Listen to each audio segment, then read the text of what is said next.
A warm spring day in Florida.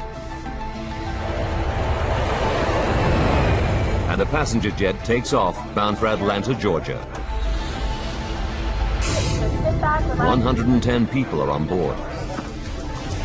Then, just minutes into the flight, the aircraft begins to swerve violently above the sky. Finally, it plummets into the Florida Everglades.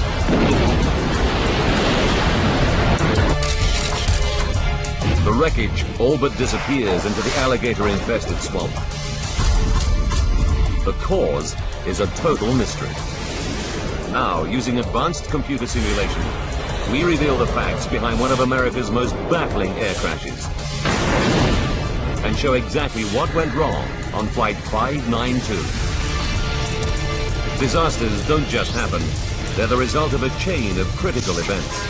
Unravel the clues and count down those final seconds from disaster.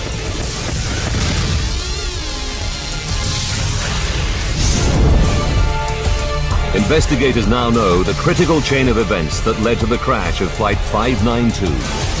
They know why a fire started on board the plane, what fueled it, and why the pilots lost control of the aircraft, leaving everyone on board seconds from disaster.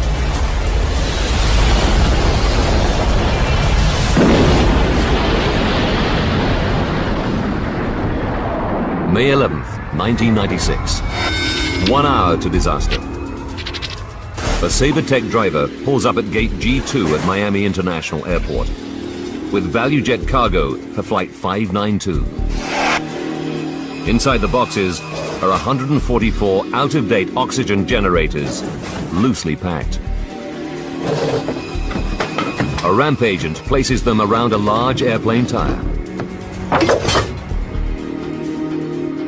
The pilots are unaware that they have a dangerous load on board. 30 minutes to go.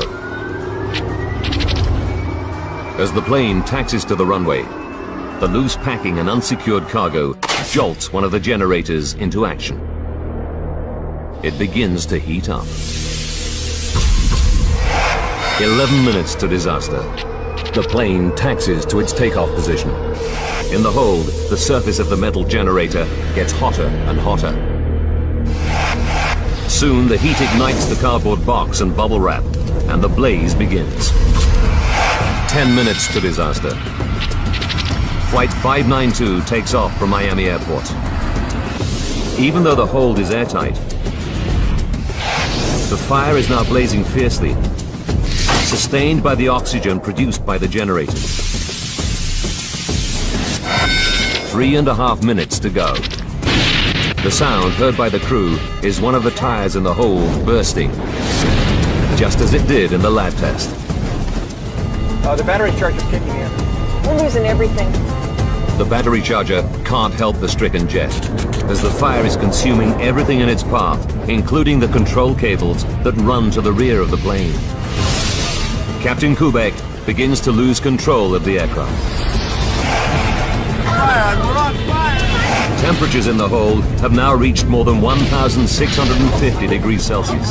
In the cabin, passengers are becoming desperate as they choke on the toxic fumes. We need oxygen. We can't get oxygen out there. Flight attendant Jennifer Stearns rushes into the cockpit. But the pilots refuse to drop the masks, knowing that oxygen would only make the fire worse. 1 minute from disaster. The cabin floor burns and begins to give way. 7 seconds to disaster. Now no one is in control of the plane. The crew are probably unconscious, overcome by toxic fumes given off by the aircraft's interior fittings. Seconds later, Flight 592 nosedives into the Florida Everglades at 800 kilometers an hour.